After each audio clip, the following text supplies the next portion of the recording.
Hey guys, it's Eric at Fleet Feet, and this weekend we have the Dogwood Canyon trail runs coming up. And I wanted to give you guys, just like we did for the Bass Pro Marathon last week, a few tips on how to really rock this race. It's one of the most beautiful races in our area.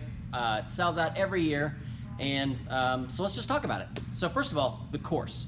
This is a pretty runnable course. It's not all that technical. Maybe you've run at Two Rivers, the Adventure Max course. It's not like that. It's a lot of Jeep trails. There's a little, maybe a few miles of pavement in this, but it's mostly Jeep trails, not too technical. Now, considering the new date change, this race has previously been in mid to late October. Now it's the second weekend of November. You should anticipate seeing a few more leaves on the trail, so you may just have to be a little bit more careful, pick your way a little bit more. I think you're definitely going to want a trail shoe in this race. You can get away without it, but I think you're usually going to want a trail shoe in this race. It's just going to perform better. There are some hills. This is a hilly race, but again, without being so technical, it's going to be pretty doable. My recommendation is for you, this is a long day, especially if you're doing the 25K or the 50K.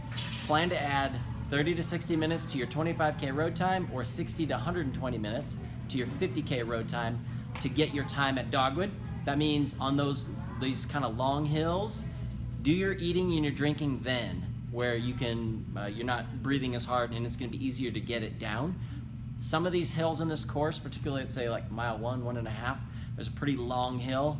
It's just as fast for me to walk it as it is to run it, and I'm using a lot less energy. So use your energy very strategically on this course. The temperature forecast for this year, 2017, low 36, 38 degrees that day, so you're probably starting high 30s, low 40s. What does that mean?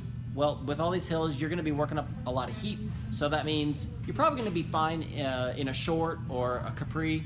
As far as your top, you're probably not going to want a jacket, probably either a long sleeve or a short sleeve with arm roamers and maybe light gloves. It's probably going to be good idea for you. You will have a bunch of water crossings, and when I say a bunch, I mean a bunch. And it can be ankle to knee deep depending upon what's going on with the water in the preceding week.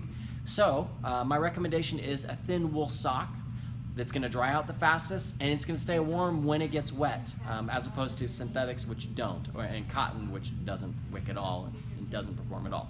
So a thin wool sock is going to be really, really smart for you. The aid stations are going to be potentially 4-ish, 5-ish miles apart, depending upon the aid station.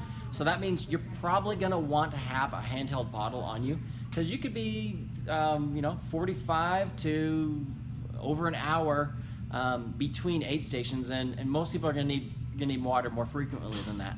It also means, even though their aid stations are amazing, lots of food and lots of just not only gels and Gatorade, but good food, trail mix, and sometimes better stuff than that.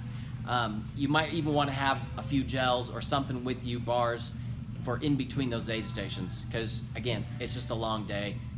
You'd rather be over-prepared than under-prepared. I think that covers it, guys. I want to wish you luck. This is an amazing race, and have a great time.